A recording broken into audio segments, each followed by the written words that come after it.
warahmatullahi wabarakatuh.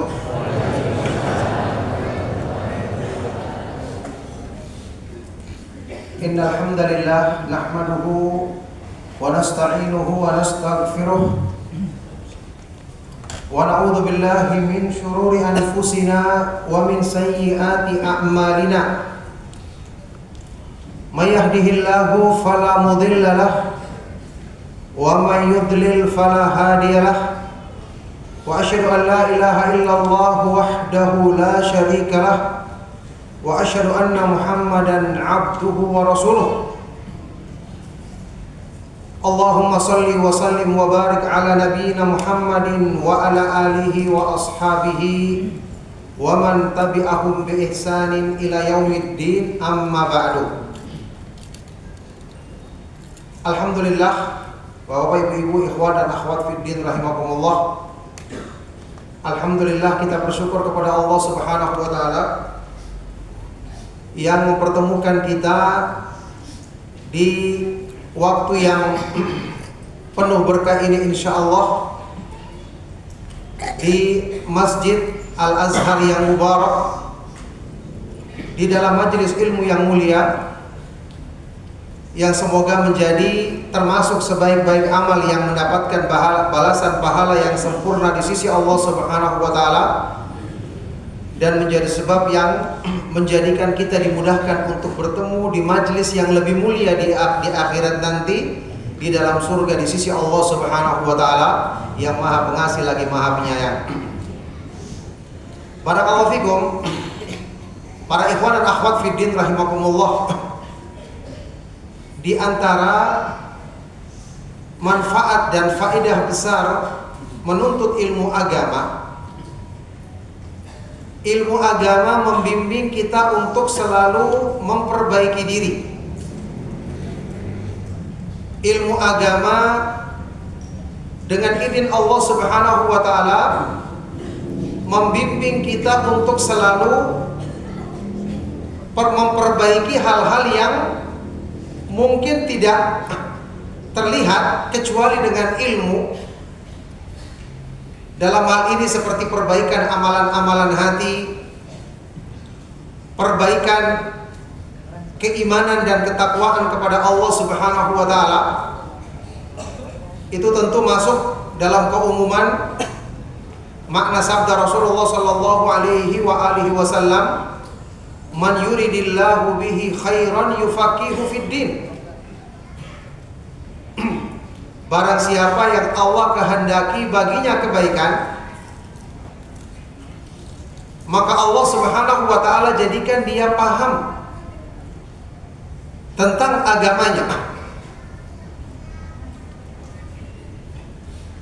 Memahami agama di sini maksudnya memahami agama dengan benar-benar memiliki ilmu yang bermanfaat.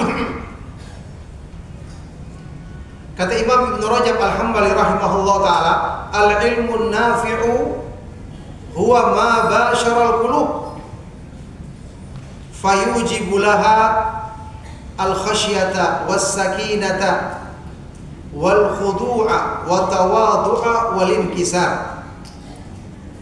Ilmu yang bermanfaat itu adalah ilmu yang menyentuh hati, yang merasuk ke dalam hati, membersihkan kotoran penyakit hati, yang kemudian menumbuhkan di dalam hati itu rasa takut kepada Allah, rasa tenang ketika berzikir kepada Allah, selalu tunduk kepada Allah, merendahkan diri di hadapannya, dan al-inkisar, selalu merasakan dirinya kurang, sehingga dia akan selalu meminta pertolongan Allah Subhanahu wa taala. Jadi ini merupakan nikmat besar dan termasuk nikmat yang terbesar yang Allah Subhanahu wa taala limpahkan kepada manusia dengan dimudahkan untuk menuntut ilmu agama, mempelajari penjelasan dari para ulama ahlu sunnah wal jamaah ketika mengkaji ayat-ayat Al-Quran dan hadis-hadis yang sahih dari Rasulullah Sallallahu Alaihi Wasallam untuk membimbing kita meraih ketakwaan dan meraih keimanan yang benar. Barakallahu fikum. Jamaah sekalian rahimakumullah, sesuai dengan tema kajian kita di kesempatan pagi menjelang siang hari ini, yaitu apa? Berjuang melawan hawa nafsu. Berjuang melawan hawa nafsu, yang kita ketahui ini merupakan syarat untuk meraih takwa. Dan kita tahu di dalam Al-Quran Allah Subhanahu wa ta'ala menegaskan bahwa inilah termasuk sifat utama yang dimiliki oleh penghuni surga, seperti yang Allah Subhanahu wa ta'ala sebutkan di dalam firman-Nya di surat An-Nazi'at, wa amma man khafa maqama rabbih wa nahan nafsa 'anil hawa fa innal jannata hiyal ma'wa. Dan adapun orang-orang yang memiliki rasa takut terhadap agungnya kebesaran Allah dan selalu menahan nafsunya, melawan nafsunya dari memperturutkan keinginannya yang buruk, maka sungguh Allah akan jadikan surga sebagai tempat kembalinya, tempat tinggalnya. Nafsu, keinginan jiwa kita ada pada diri kita. Nafsu ini yang akan dikendalikan dan ditunggangi oleh syaitan untuk merusak diri manusia, kecuali tentu saja orang-orang yang dijaga oleh Allah dan berusaha berjuang menundukkan hawa nafsunya dalam mengikuti ketaatan kepada Allah. Benarlah Rasulullah SAW di dalam hadis yang sahih yang diriwayatkan oleh Imam Ahmad, Abu Daud dan yang lainnya, dinyatakan sahih oleh Syekh Al-Albani rahimahullah taala. Rasulullah SAW bersabda, al-mujahidu man jahada nafsahu fi ta'atillah. Orang yang berjihad, berjuang dengan sesungguhnya, adalah orang yang berjuang untuk menundukkan hawa nafsunya, melawan hawa nafsunya dalam mengamalkan ketaatan kepada Allah Subhanahu wa ta'ala, yakni berjuang menarik nafsunya untuk dihadapkan kepada agama, untuk mau belajar agama, untuk mau mengikuti petunjuk agama. Dan di sini kita ketahui, para ikhwan dan akhwat fiddin rahimakumullah, berjihad itu ya pertama kali disyariatkan sebelum adanya jihad berperang di medan laga melawan musuh-musuh Islam, melawan orang-orang kafir sesuai dengan tentu syarat-syarat yang diterangkan oleh para ulama di dalam kitab-kitab fikih. Terlebih dahulu Allah Subhanahu wa ta'ala mensyariatkan jihad yang paling besar, yaitu jihad dengan Al-Quran. Allah Subhanahu wa ta'ala berfirman di dalam surat Al-Furqan, fala tuti'il kafirina wajahiduhum bihi jihadan kabira. Maka janganlah kamu mentaati orang-orang kafir, mengikuti orang-orang kafir, dan berjihadlah kamu, berjuanglah kamu melawan mereka bihi dengan Al-Quran sebagai jihad yang sangat besar. Ini ayatnya turun di periode Makkah, belum ada pensyariatan jihad berperang dengan senjata. Berarti makna berjihad dengan Al-Quran di sini adalah termasuk membantah penyimpangan orang-orang kafir, membantah perbuatan syirik, termasuk berjihad ya meluruskan kesalahan manusia dalam menyikapi agama, termasuk berjihad menundukkan hawa nafsu, menundukkan hawa nafsu di jalan Allah Subhanahu wa ta'ala. Makanya tadi yang kita katakan, orang yang belajar ilmu agama Dengan sendirinya, ya setelah taufik dari Allah Subhanahu wa taala, di dalam proses dia menuntut ilmu, dia akan menyadari ada nafsu yang selalu menghalanginya untuk meraih kebaikan. Ada nafsu yang selalu berusaha menguasai hatinya untuk meraih keikhlasan, untuk meraih khusyuk dalam ibadah, untuk bersungguh-sungguh memurnikan hijrahnya di jalan Allah. Kan kita tahu para ulama mensifati nafsu itu adalah penghalang utama untuk amal yang paling besar dalam Islam, yaitu ikhlas. Keikhlasan.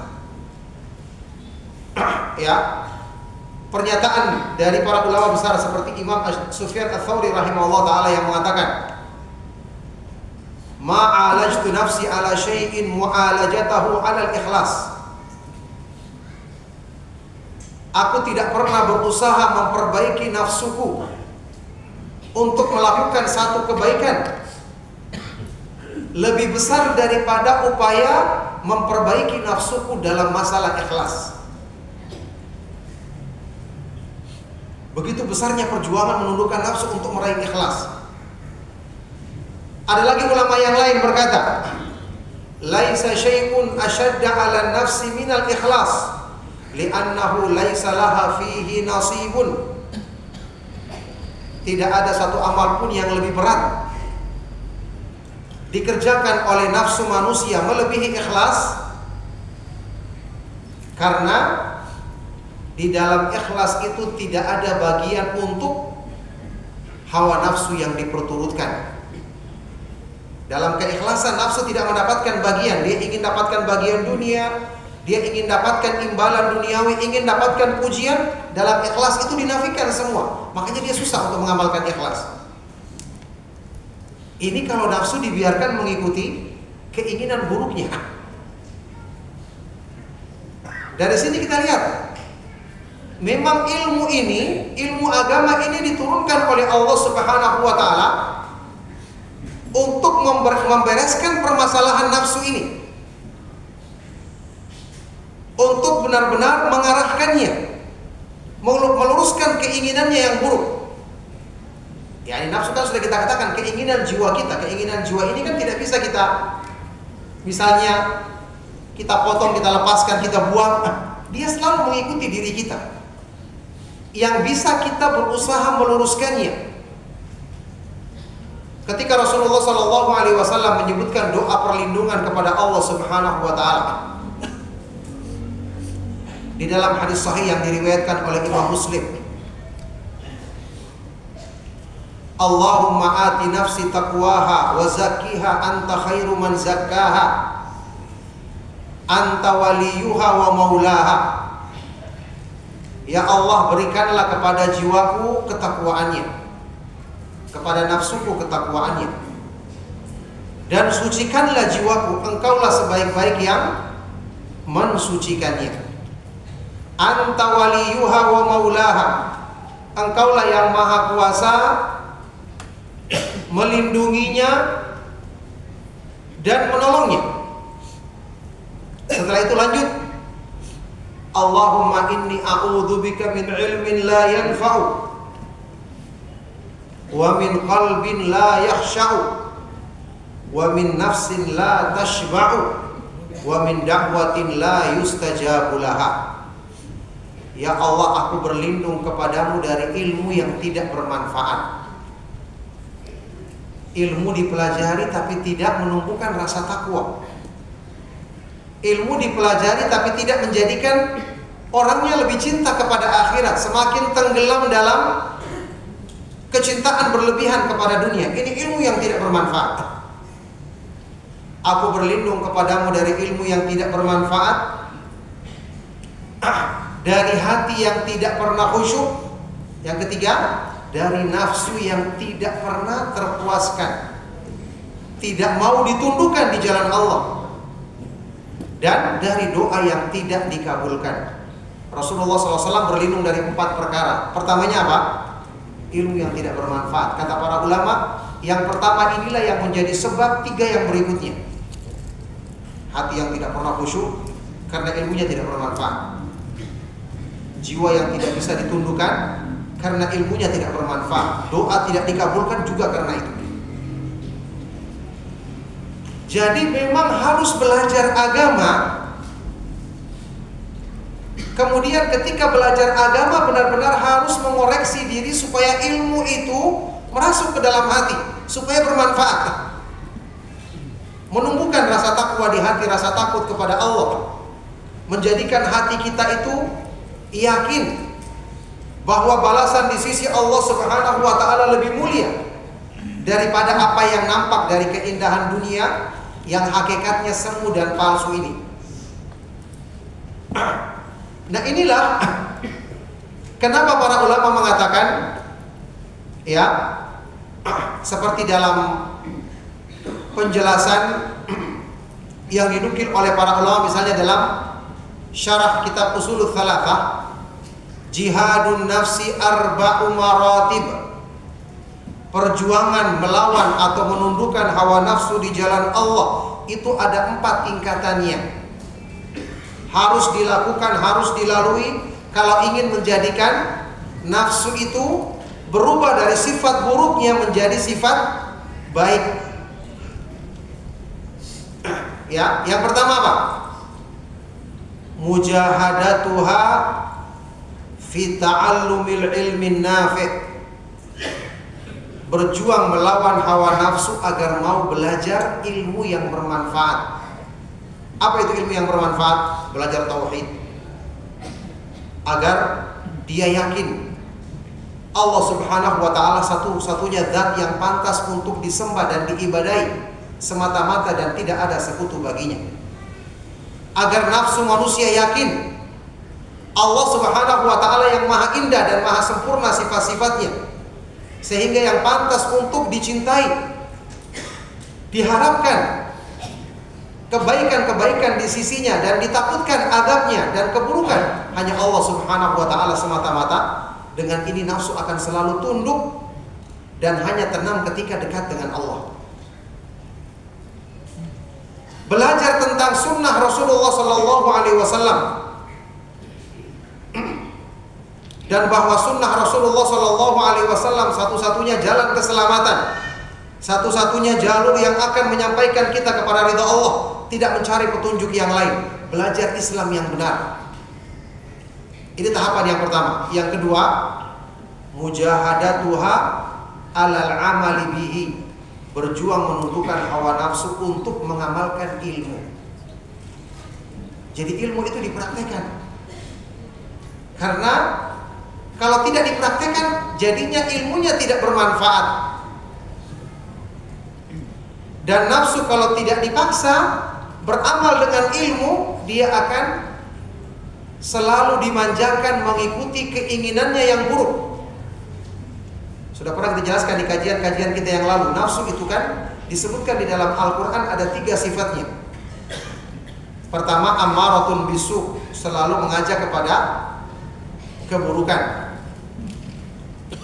Ya, disebutkan dalam surat Yusuf alaihissalam, innan nafsa la'ammaratun bisu'i illa ma rahima rabbi. Sesungguhnya nafsu manusia itu ammarah. Ammarah itu sering menyuruh. Kalau amirah menyuruh namanya amarah.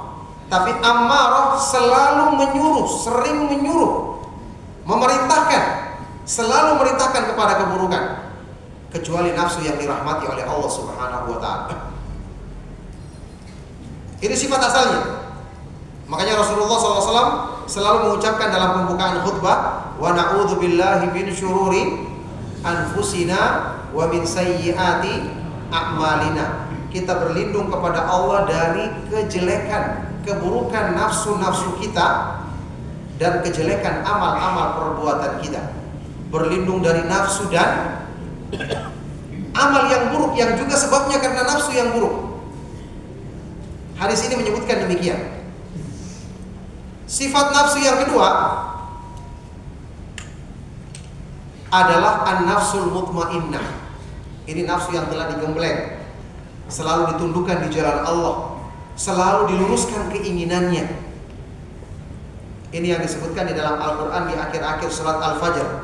Ya ayyatuhan nafsul mutmainnah irji'i ila rabbiki radiyatan mardiyah fadkhuli fi ibadi wadkhuli jannati. Wahai jiwa-jiwa yang tenang. Tenangnya ketika apa? Tenang ketika berzikir kepada Allah. Tenang ketika ada di majelis ilmu. Ya. Jadi jangan gelisah ketika ada di majelis ilmu, ya. Orang yang gelisah di majelis ilmu berarti nafsunya tidak tenang kepada zikrullah. Tenang ketika beribadah kepada Allah, makanya dia mudah meraih khusyuk. Dia mudah meraih ikhlas. Karena ketenangannya adalah ketika dekat dengan Allah. Baru ketika dia jauh dari Allah, dia akan gelisah. Dia akan merasa susah. Orang-orang yang beriman, apapun masalah yang dihadapinya, dia segera menghadap Allah dan seketika itu hatinya menjadi tenang. Karena Rasulullah SAW idza hazabahul amru faza'a ila shalah. Nabi SAW ketika menghadapi satu masalah yang berat, maka beliau bersegera melaksanakan sholat. Langsung hilang masalah berat yang dihadapinya, berganti dengan ketenangan dan kemudahan dari Allah untuk menyelesaikannya. Masya Allah, ini nafsu kalau sudah dilatih seperti ini, manfaatnya membantu kita dalam ketaatan sangat besar. Itu sifat yang kedua. Yang ketiga, an-nafsul lawwamah. Fala uqsimu bin nafsil al-lawwamah. Jadi nafsu yang kedua tadi jiwa yang tenang, yang disebutkan dalam Al-Quran, irji'i ila rabbiki radiyatan mardiyah. Kembalilah kamu kepada Rabbmu dalam keadaan ridho dan diridhoinya. Masuklah kamu ke dalam golongan hamba-hambaku dan masuklah kamu ke dalam surgaku. Semoga Allah Subhanahu wa ta'ala memudahkan kita semua termasuk ke dalam golongan penghuni surga dan dimudahkan oleh Allah Subhanahu wa ta'ala untuk menundukkan hawa nafsu kita menjadi nafsu yang mutmainnah seperti yang disebutkan di ayat ini. Kan ayat ini juga nanti yang Allah jadikan ketika nafsu itu ya, hamba ini diwafatkan oleh Allah Subhanahu wa ta'ala, dicabut ruhnya, malaikat akan memanggilnya dengan panggilan yang indah seperti ini. Dipanggil dia untuk menghadap Allah, maka dia tenang dan gembira ketika nyawanya dicabut. Ini gambaran yang sangat indah bagi orang-orang yang telah menundukkan hawa nafsunya di jalan Allah Subhanahu wa ta'ala. Yang ketiga tadi an-nafsul lawwamah. Ya, fala uqsimu biyaumil qiyamah. Fala uqsimu bin nafsil lawwamah. Maka aku bersumpah dengan jiwa yang selalu berbolak-balik.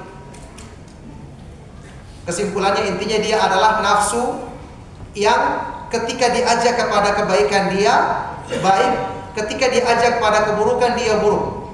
Ini maksudnya nafsu dalam proses perbaikannya.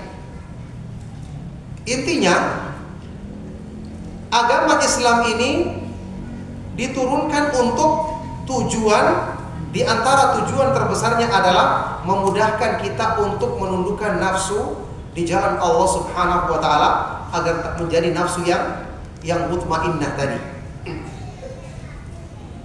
Tapi kemudian perjuangan yang ketiga setelah mengamalkan ilmu adalah mendakwakan ilmu, mengajak orang lain untuk mempelajari ilmu agama. Jadi kita harus tundukkan hawa nafsu kita. Kita harus sebarkan ilmu ini kepada keluarga kita, kepada teman-teman kita, kepada orang-orang yang terdekat dengan diri kita. Jangan kita sembunyikan ilmu dan kemuliaan yang agung ini. Kemudian yang keempat, berjuang untuk bersabar ketika mengamalkan semua itu. Ya, bersabar. Mesti kita akan menghadapi gangguan-gangguan. Sudah merupakan konsekuensi hikmah Allah Subhanahu wa ta'ala yang maha sempurna. Jalan kebaikan itu Allah berikan rintangan dan cobaan. Banyak penentang. Syaitan yang tidak henti-hentinya menggoda manusia, membisikkan keburukan untuk merusak hati manusia melalui hawa nafsu. syaitan dari kalangan jin, ada lagi syaitan dari kalangan manusia yang menentang selalu seruan dakwah kepada kebaikan, maka kita harus bersabar menghadapinya. Ya, makanya sabar ini keutamaannya besar. Sampai-sampai Rasulullah SAW bersabda, "Wa ma u'tiya ahadun ata'an khairan wa awsa'a minas sabri." Tidaklah seorang diberikan satu pemberian yang lebih baik dan lebih luas manfaatnya melebihi pemberian berupa sabar. Berjuang menundukkan hawa nafsu, ya, membutuhkan pertolongan dari Allah pastinya. Selalu kita berdoa minta pertolongan dari Allah. Kayak tadi doa yang kita baca, Allahumma ati nafsi taqwaha wa zakkiha anta khairu man zakkaha. Ya Allah, berikanlah kepada jiwaku ketakwaannya. Sucikanlah jiwaku, engkaulah sebaik-baik yang mensucikannya. Disinilah Allah Subhanahu wa ta'ala ingin menguji hamba-hamba yang beriman. Siapa yang pantas mendapatkan kemuliaan dan dipilih oleh Allah mendapatkan karunia-Nya. Dan sekali lagi, karunia Allah hanya diberikan kepada hamba-hamba yang terpilih. Dzalika fadlullahi yu'tihi man yasha' wallahu dzul fadlil azim. Itu adalah karunia Allah yang Allah berikan kepada siapa yang dikehendakinya, dan Allah Subhanahu wa ta'ala memiliki karunia yang agung. Seandainya perjuangan menundukkan hawa nafsu itu mudah, maka nanti tidak terseleksi lagi, semua orang bisa meraihnya. Tidak ada lagi keistimewaan orang-orang yang bersungguh-sungguh dibandingkan yang tidak bersungguh-sungguh. Tidak ada lagi keistimewaan orang yang belajar paham agama, tahu hakikat keindahan akhirat yang tentu lebih diutamakannya, keindahan dan kemuliaan balasan di sisi Allah, dibandingkan keindahan dunia yang palsu.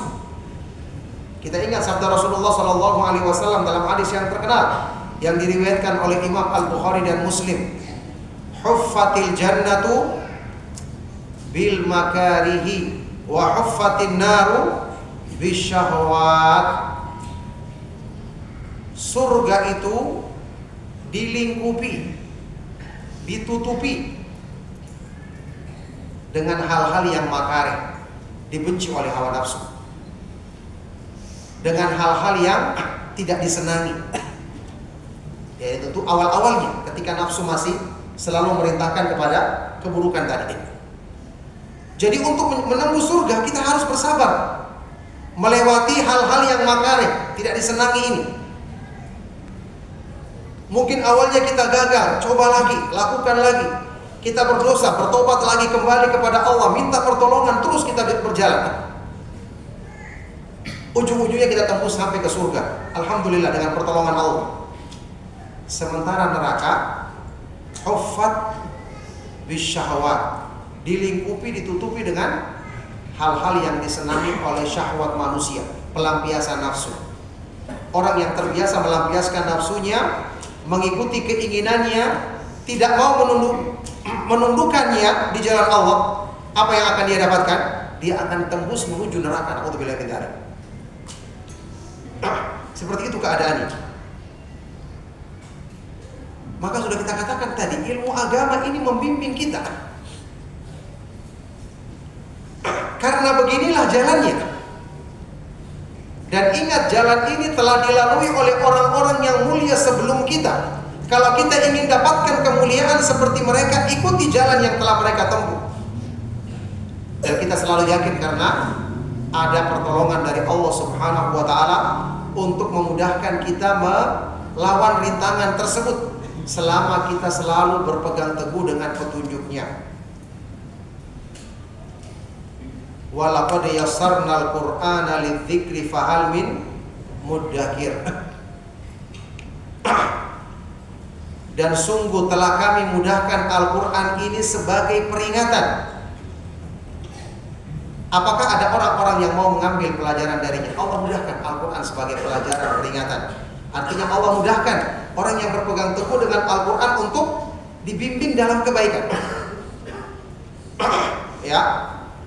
Allah Subhanahu wa taala berfirman juga di dalam Al-Qur'an di surat Al-Lail, fa amma man a'ta wattaqa, kemudian wa saddaqa bil husna fasanuyassiruhu lil yusra, kemudian wa amma man bakhila wastaghna wa kadzdzaba bil husna fasanuyassiruhu lil usra.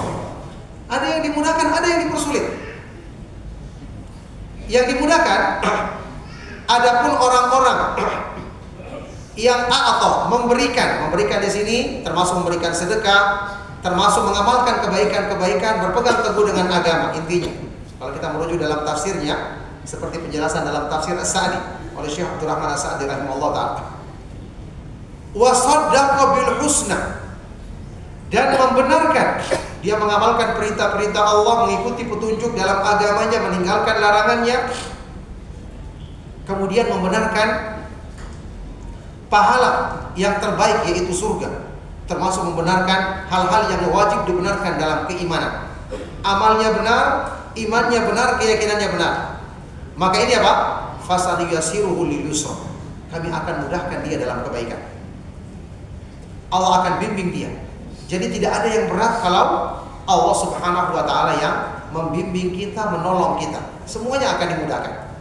Tapi sebaliknya, ya, wa amma man bakhila wastaghna. Adapun orang-orang yang pelit, tidak mau berbuat kebaikan, tidak mau bersedekah di jalan Allah, tidak mau melakukan kebaikan-kebaikan yang Allah perintahkan dalam petunjuknya, wastaghna, dan merasa dirinya cukup, merasa tidak butuh kepada Allah, tidak mau minta pertolongannya. Ditambah ya, dia apa? Kadzdzaba bil husna, mendustakan kebaikan-kebaikan yang disyariatkan dalam Islam, tidak mau mengimaninya dengan benar. Maka kami akan memudahkan dia dalam kesulitan. Ini yang akan dipersulit langkahnya untuk meraih kebaikan sebagai balasan dari perbuatannya sendiri. Jadi maksudnya di sini, agama ini setelah kita pelajari, kita kenal keindahannya, dan kita tahu agama ini yang menentukan kebaikan dan kebahagiaan hidup kita dunia akhirat, iya kan? Kebahagiaan di dunia kan kebahagiaan dengan agama, apalagi di akhirat nanti. Dan ini juga sudah kita bahas beberapa kali di kajian-kajian kita yang lalu. Berarti tidak ada jalan lain untuk meraih semua itu kecuali dengan kita berdoa kepada Allah, bersandar kepada Allah, berpegang teguh dengan agamanya, kemudian bersungguh-sungguh untuk memperbaiki diri, bersungguh-sungguh untuk meniti jalan ini, yaitu menundukkan hawa nafsu di jalan Allah Subhanahu wa taala. Ya, makanya Imam Ibnu Qayyim rahimahullah taala menjelaskan di dalam kitab beliau Miftahu Daris Sa'adah, setelah beliau menjelaskan bahwa kemuliaan dalam agama ini yang tadi kita jelaskan memang ditutupi, dilingkupi dengan hal-hal yang berat dan susah, yang berarti kita harus bersabar dalam menembusnya, karena inilah penentu kebahagiaan kita dengan izin Allah, bahagia dunia dan akhirat. Bayangkan siapa yang tidak ingin berbahagia untuk kehidupan yang kekal abadi selama-lamanya. Jelas ini merupakan dambaan setiap muslim. Setelah menjelaskan ini, apa kata beliau kemudian? Wa man tamahat nafsuhu lil umuril aliyati fawajaba alaihi an yashuddaha min mahabbati turukid daniyah. Oleh karena itu, barang siapa yang keinginannya, nafsunya sudah bisa ditinggikan keinginannya untuk meraih balasan-balasan yang tinggi di sisi Allah, dia sudah memikirkan untuk meraih kenikmatan surga, dia sudah rindu untuk bertemu dengan Allah Subhanahu wa taala, memandang wajahnya yang maha mulia di akhirat nanti. Nafsunya sudah ditinggikan menjadi punya keinginan yang tinggi, yang mulia. Kata beliau, wajib bagi orang ini untuk setelah itu menutup keinginan nafsunya dari mencintai hal-hal yang rendah. mencintai dunia, ambisi terhadap kedudukan duniawi yang palsu, ya, kemudian terlena dengan kesibukannya. Kita sudah katakan berkali-kali, urusan dunia memang kita lakukan, tapi harus mendukung akhirat kita. Urusan dunia kita bisa misalnya tidak mendapatkan hasil yang baik dari satu urusan dunia kita, misalnya mencari maisha, atau mungkin hasilnya baik tapi tidak mendukung agama kita, tinggalkan cari yang lain. Kita bisa berubah dalam urusan dunia. Yang penting agama kita dan iman kita tidak berubah. Ini yang merupakan harta utama kita. Jadi dimanapun tempat, di situ kita bisa menjalankan urusan dunia. Agama kita baik, tetap kita ada waktu untuk bisa belajar agama, untuk saling menasihati dalam kebaikan. Tetap kita tidak lalai untuk melaksanakan sholat berjamaah. Masya Allah, ini yang kita pertahankan, karena ini mendukung agama kita. Ini adalah yang dirasakan oleh orang-orang yang beriman seiring dengan semakin meningkat keimanannya. Karena kalau tidak demikian, perjuangan menundukkan hawa nafsu kapan kita akan lakukan? Sementara nafsu ini selalu menyertai kita dalam semua kegiatan kita sehari-hari. Kita makan pasti pakai nafsu. Kita keluar rumah, bekerja, melakukan apa saja dengan nafsu yang kita bawa. Ya, makanya menundukkan hawa nafsu ini harus kita lakukan setiap saat. Tentu kita tidak asing dengan athar yang sahih dari sahabat yang mulia Umar bin Khattab radhiyallahu taala anhu tentang kewajiban menundukkan hawa nafsu di jalan Allah Subhanahu wa taala. Hasibu anfusakum qabla an tuhasabu, wazinu anfusakum qabla an tuzanu, fa innahu ahwanu alaikum fil hisabi ghadan an tuhasibu anfusakumul yawm. Hisablah dirimu, koreksilah nafsumu sebelum nanti kamu dihisab pada hari kiamat nanti. Dan timbang-timbanglah dirimu, timbang-timbanglah amalmu sekarang sebelum amalmu ditimbang pada hari kiamat nanti. Karena akan lebih memudahkan bagimu menghadapi perhitungan pada hari kiamat kalau sekarang kamu sudah mengintrospeksi, menghisab dirimu ketika di dunia. Ya, jadi ini menunjukkan kewajiban menundukkan hawa nafsu ini memang dilakukan setiap saat selama kita masih hidup. Sehingga para ulama mengatakan dalil yang menunjukkan wajibnya selalu mengintrospeksi nafsu atau menundukkannya adalah diantaranya firman Allah Subhanahu wa taala di surat Al-Hasyr, di ayat yang juga terkenal, ya ayyuhalladzina amanu taqullaha wal tanzur nafsum ma qaddamat lighad. Ini dalilnya kewajiban menundukkan hawa nafsu di jalan Allah. Wahai orang-orang yang beriman, bertakwalah kamu kepada Allah dan hendaknya masing-masing diri melihat apa yang diusahakannya hari ini untuk esoknya di akhirat.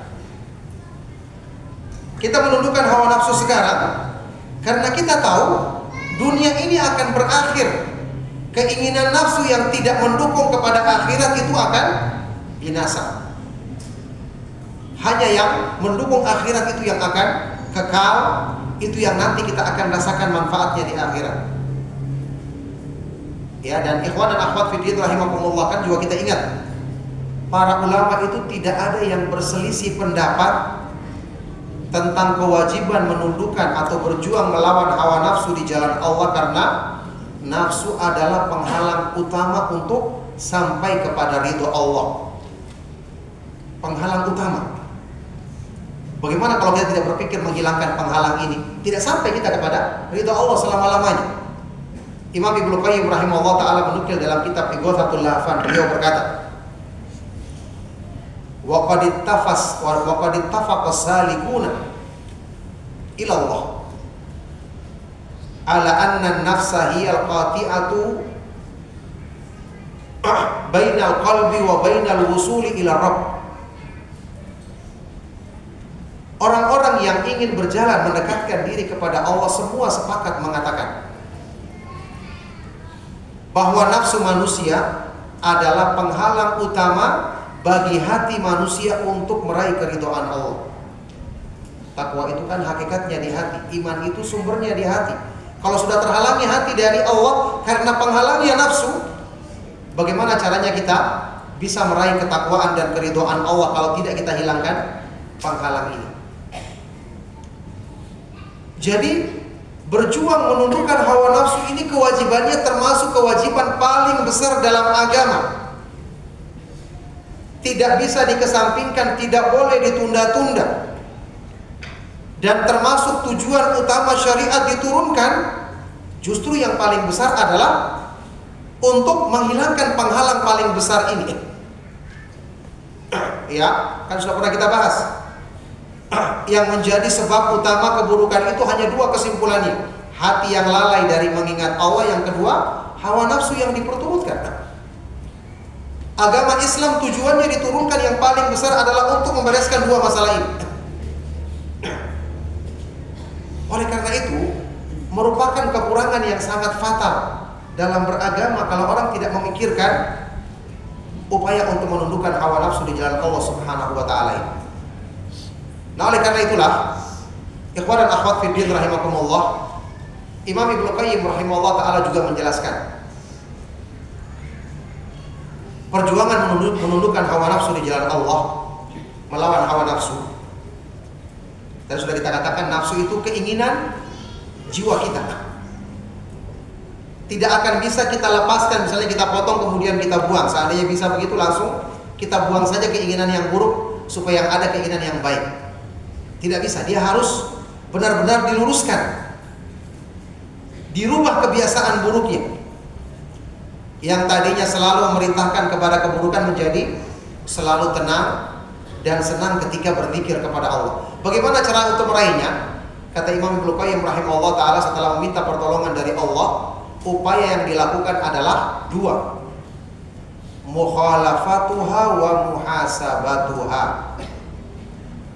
Selalu mengoreksi keinginannya dan selalu menyelisihi, melawan keburukannya. Berarti kita bermuamalah, berinteraksi dengan nafsu kita ini benar-benar harus dengan pengawasan yang ketat. Tidak boleh kita bersantai-santai kalau ingin selamat. Kalau ingin selamat, jangankan nafsu yang memerintahkan kepada keburukan yang jelas-jelas keburukan, yang pasti kita harus selisih, iya kan? Ketika dia melakukan perbuatan yang kelihatannya mubah, boleh saja, yang kalau kita khawatir nanti berlarut-larut akhirnya menjadikan kita lalai, ini pun kita harus tinggalkan. Ya, kata sebagian dari para ulama salaf, la yakunul abdu minal muttaqina hatta yada'a ma la ba'sa bihi hadaran mimma bihi ba's.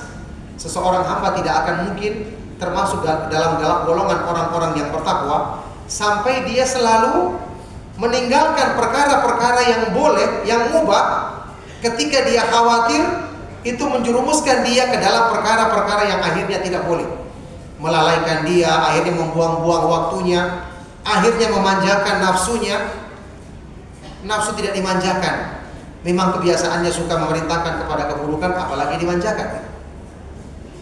Harus sampai seketat ini. Ada juga ucapan salah seorang ulama salaf yang dinukil oleh Imam Ibnu Qayyim rahimahullah taala dalam kitab Ighathatul Lahfan. Ulama ini mengatakan, la yablughul abdu haqiqatat taqwa hatta yakuna li nafsihi ashadda muhasabatan minasyariki li syariki. Wa li hadza qila inna nafsa kasyarikil khawani illam tuhasibuhu dhahaba bimalika. Beliau berkata, ya, seseorang tidak akan mungkin meraih hakikat takwa.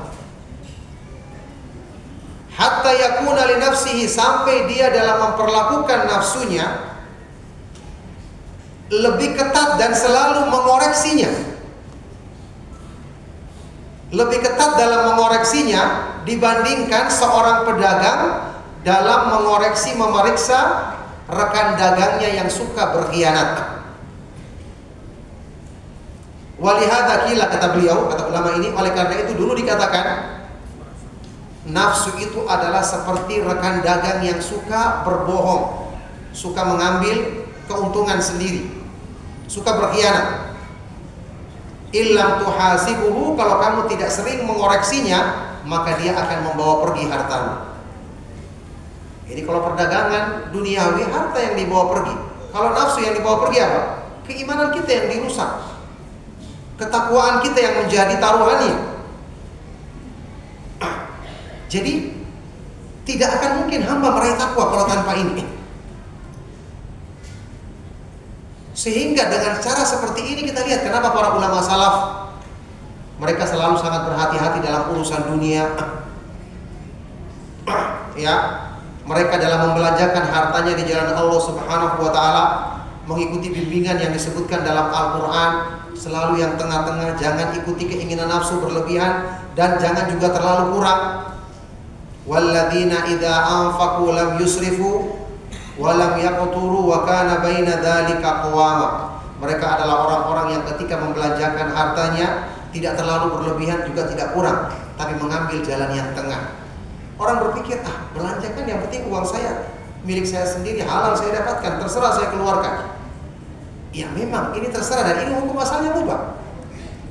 Tapi kapan Anda menurunkan, mempraktekkan perjuangan melawan hawa nafsu?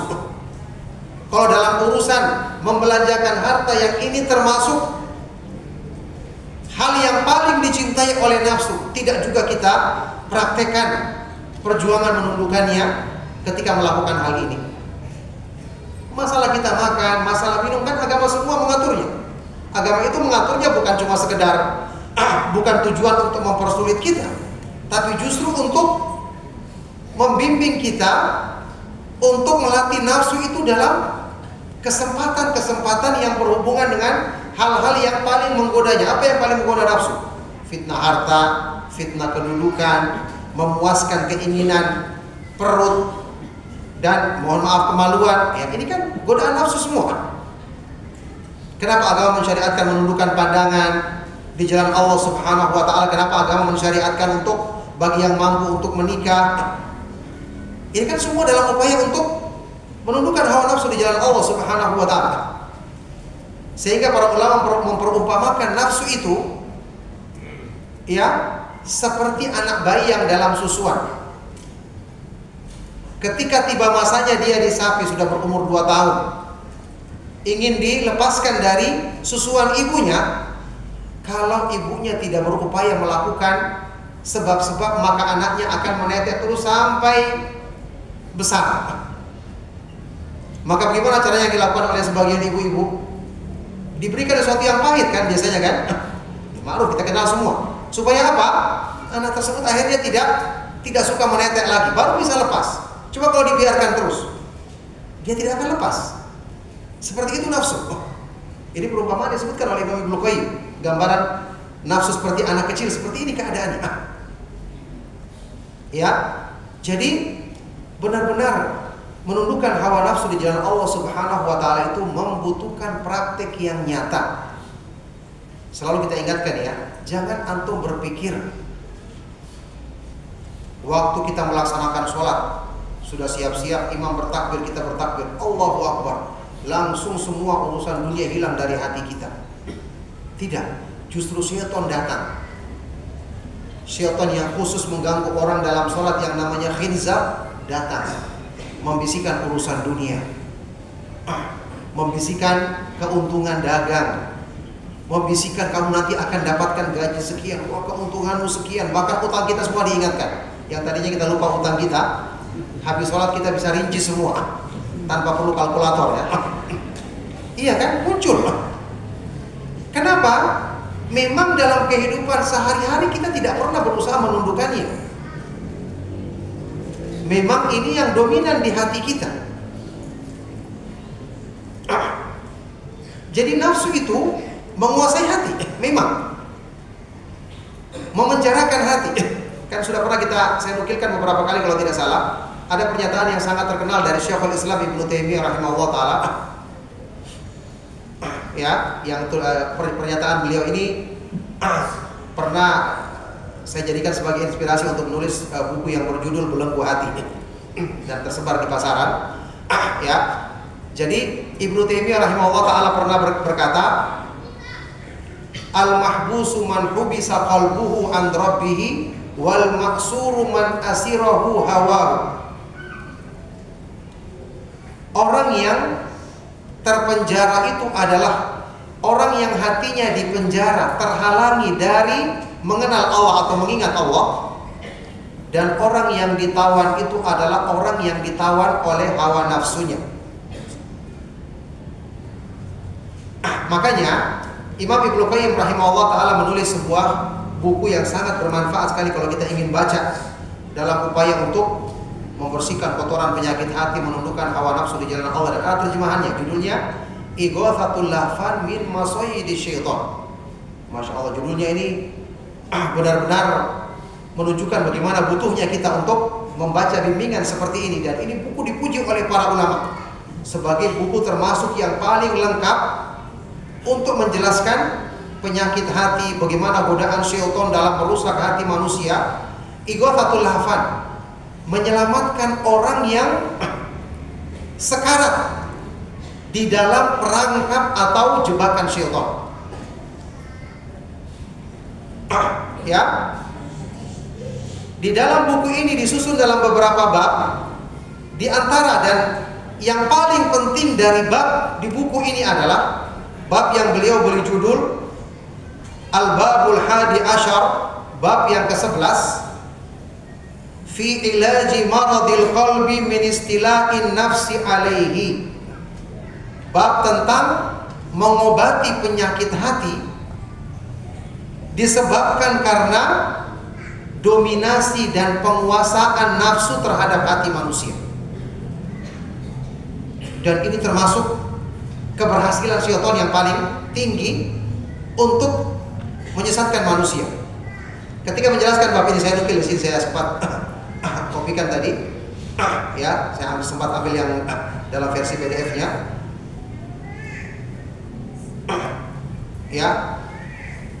Hadzal babu kal asasi wal asli lima ba'dahu minal abwabi fa inna sa'ira amradil qalbi innama tansha'u min janibin nafsi fal mawadul fasidatu kulluha ilaiha tansabbu thumma tanba'isu minha ilal a'dha'i wa awwalu ma tanalul qalbu.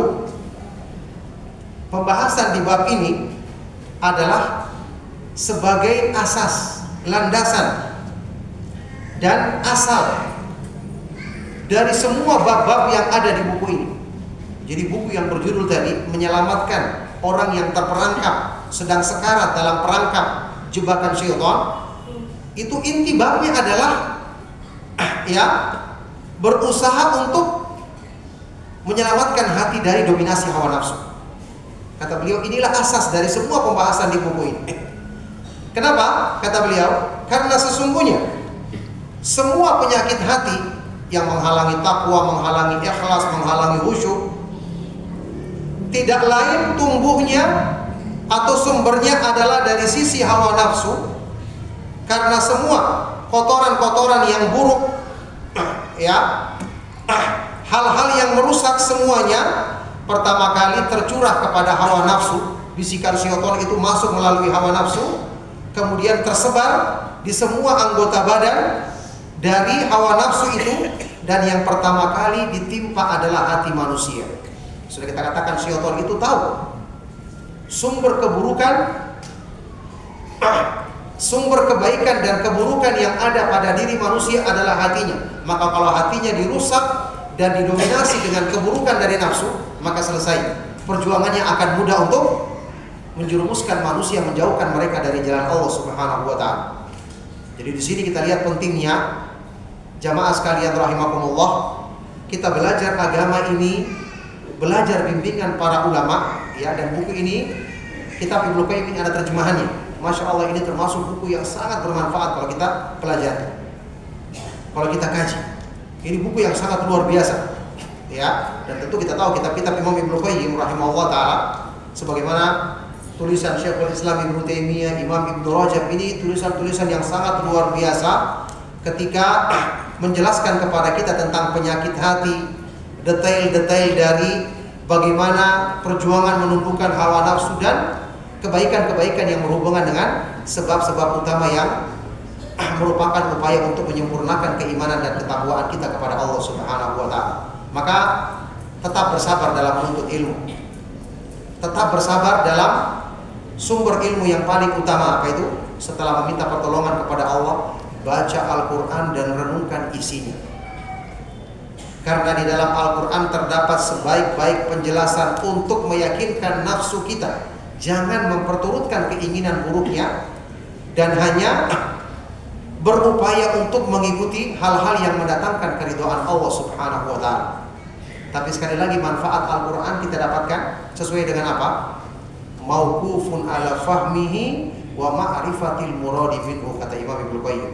Tergantung dari sejauh mana kita memahami artinya, memahami kandungan maknanya, bisa merenungkan isinya, dan memahami maksud atau tafsir dari ayat-ayat tersebut. Maka bacalah Al-Quran, berusaha pahami isinya, pelajari kandungan maknanya, niscaya kita akan dapatkan manfaat dan kebaikan besar dari pertolongan Allah Subhanahu wa taala untuk perjuangan kita dalam melawan dan menundukkan hawa nafsu di jalan Allah Subhanahu wa taala. Semoga Allah Subhanahu wa taala mudahkan itu bagi kita semua. Tapi barakallahu fikum, mudah-mudahan apa yang kami sampaikan dalam kesempatan kajian kita di pagi menjelang siang hari ini bermanfaat, dan kita masih ada waktu untuk mendengarkan beberapa pertanyaan yang antum sampaikan. Ya, maka saya persilakan sebelum kita akhiri kajian kita.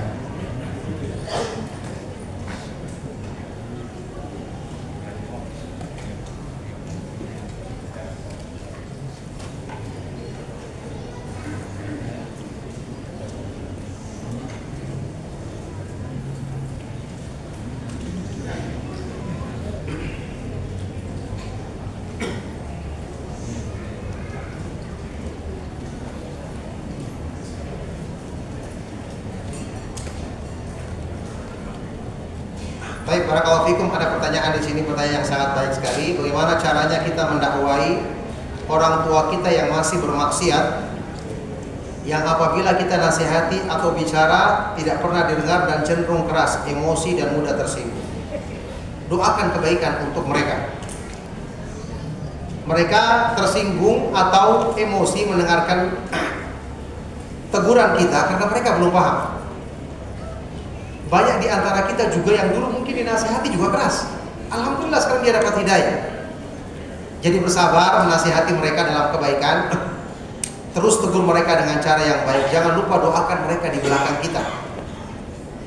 Doakan mereka di belakang mereka. Ini tanpa mereka ketahui, doakan, minta kepada Allah agar membukakan hatinya. Ingat, ini adalah sebaik-baik bakti seorang anak kepada orang tuanya. Ketika anak itu berusaha bersungguh-sungguh melakukan sebab-sebab yang menjadikan orang tuanya terbuka hatinya menerima hidayah Allah Subhanahu wa taala. Dan bisa jadi waktu kita nasihati mereka mungkin menolak. Ada waktu-waktunya mereka akan tersentuh dan memikirkan nasihat tersebut. Tidak mesti saat itu juga mereka menampakkan sudah menerima. Ya, atau mungkin kita menyampaikan 5 kali nasihat, ada satu yang menyentuh hatinya. Alhamdulillah, di antara nasihat yang kita nasihati 5 mungkin pelanggaran yang mereka lakukan, 5, satu nasihat dia terima, mungkin dia meninggalkan sholat, melakukan ini, kemudian dia akan melaksanakan sholat. Dan sholat ini kan menjadi sebab untuk dia melakukan kebaikan-kebaikan yang lainnya. Inna sholata tanha 'anil fahsya'i wal munkar. Sesungguhnya sholat itu melarang dari perbuatan keji dan munkar. Artinya terus lakukan, dan ingat, kan tidak sia-sia. Terus Anda mendapatkan pahala. Nasihati orang tua dengan cara yang baik, dengan cara lemah lembut, bukan dengan cara menggurui. Bagaimanapun kita adalah seorang anak yang punya kewajiban menjaga sikap, menjaga ucapan kita di hadapan mereka. Ya, dan tidak sia-sia. Kalaupun dia menanggapinya dengan emosi atau marah, kita diam. Tidak sia-sia pahala kita. Nanti sampaikan lagi dalam bentuk yang di waktu yang lain, tetap dalam upaya yang kita lakukan selembut mungkin dan sebaik mungkin. Semoga Allah Subhanahu wa taala menjadikan itu sebagai balasan pahala kebaikan yang sempurna di sisinya. Yang saya ketahui menurut ukuran Islam, jika kepala keluarga orang tua sudah meninggal, harus segera dibagi-bagi warisan kepada ahli waris. Iya, harus segera.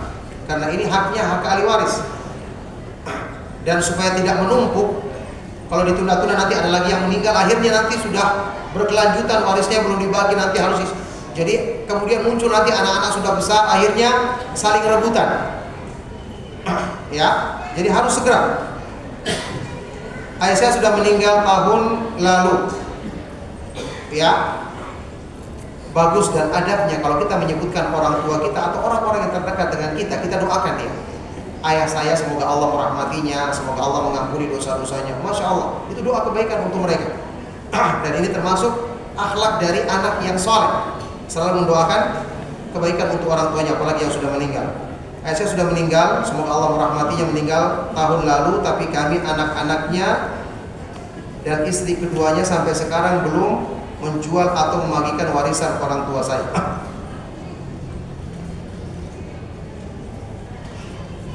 Apakah yang dilakukan saya dan saudara-saudara saya lakukan benar atau salah?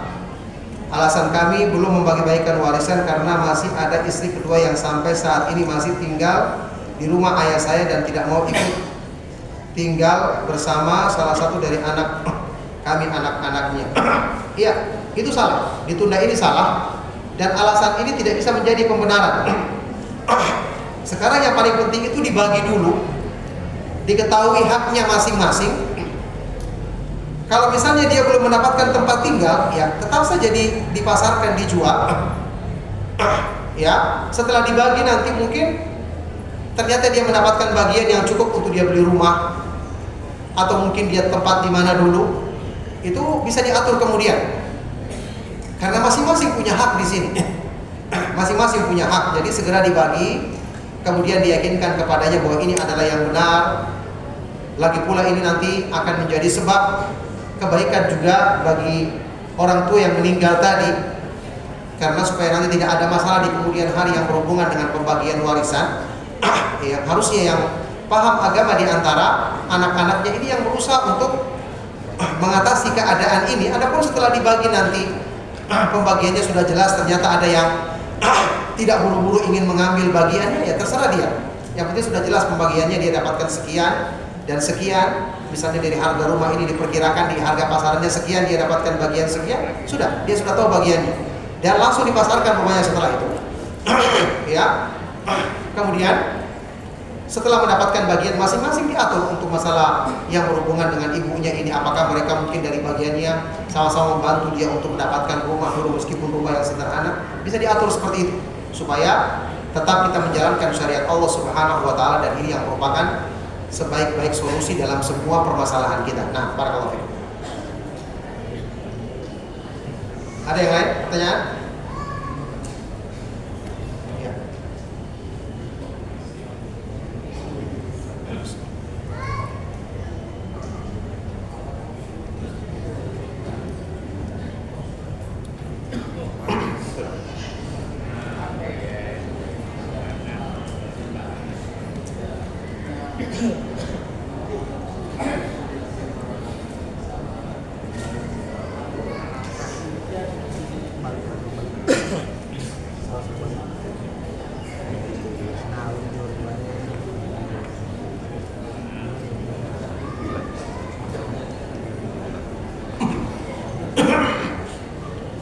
Iya, barakallahu fikum.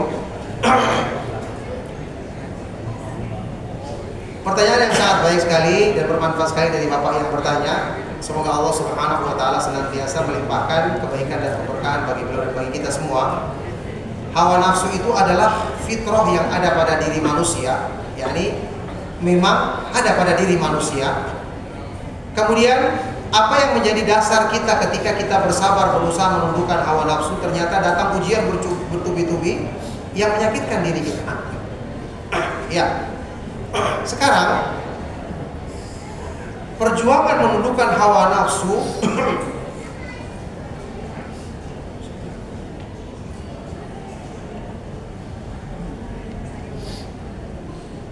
baik. Perjuangan menundukkan hawa nafsu kita lakukan atau tidak lakukan, musibah tidak akan luput dari kita. Karena musibah itu adalah ketetapan yang sudah Allah tentukan. Sekarang orang beriman atau tidak beriman, apakah orang yang tidak beriman atau menjadi kafir, tidak mau taat kepada Allah, hilang musibah darinya? Hilang apa tidak? Orang kafir sakit apa tidak? Sakit. Ketika dia tertabrak, ya tertabrak, tetap ada musibah. Ini ketentuan yang tidak bisa dihindarkan, seperti pergantian siang dan malam, seperti badan yang sakit, badan yang sehat. Ya, cuman dengan keimanan kita bisa menghadapi musibah tersebut dengan lapang, akhirnya menjadi lebih ringan dengan pertolongan dari Allah tentu saja. Dan yang lebih penting lagi, musibah ini ketika kita menghadapi dengan sabar, kita akan mendapatkan keridhaan Allah sehingga tidak mendapatkan musibah yang lebih besar di akhirat nanti. Itu yang kita lakukan. Bagaimanapun besarnya musibah di dunia tidak akan sebesar musibah di akhirat. Dan siapa yang akan menolong kita, menjadikan hati kita merasa ringan menghadapi musibah ketika kita hadapi dalam kehidupan dunia, adalah pertolongan dari Allah. Dan pertolongan dari Allah kita dapatkan dengan berjuang menundukkan hawa nafsu. Jadi tetap paling merugi dan lebih parah keadaannya kalau seseorang itu tidak bersabar, tidak mau meminta pertolongan kepada Allah, tidak mau mengikuti agamanya dalam perjuangan menundukkan hawa nafsu. Itulah manfaatnya kita melakukan semua ini. Dan tadi sudah kita yakini, kalau kita sungguh-sungguh, Allah Subhanahu wa Ta'ala akan memudahkan pertolongan baginya agar kita mudah menghadapi dan mengatasinya. Nah, barakallahu fiik. Baik, cukup sampai di sini insyaallah kajian kita di kesempatan siang hari ini. Semoga bermanfaat dan menjadi sebab kebaikan untuk dunia dan akhirat kita. Sekali lagi mohon maaf atas segala yang salah dan kurang. Kita akhiri sallallahu wasallam wa baraka ala nabiyina Muhammadin wa ala alihi wa sahbihi wa man tabi'ahum bi ihsanin ila yaumiddin. Wa akhiru da'wana alhamdulillahi rabbil alamin. Subhanakallahumma wa bihamdika asyhadu an la ilaha illa anta astaghfiruka wa atubu ilaik. Wassalamu alaikum warahmatullahi wabarakatuh.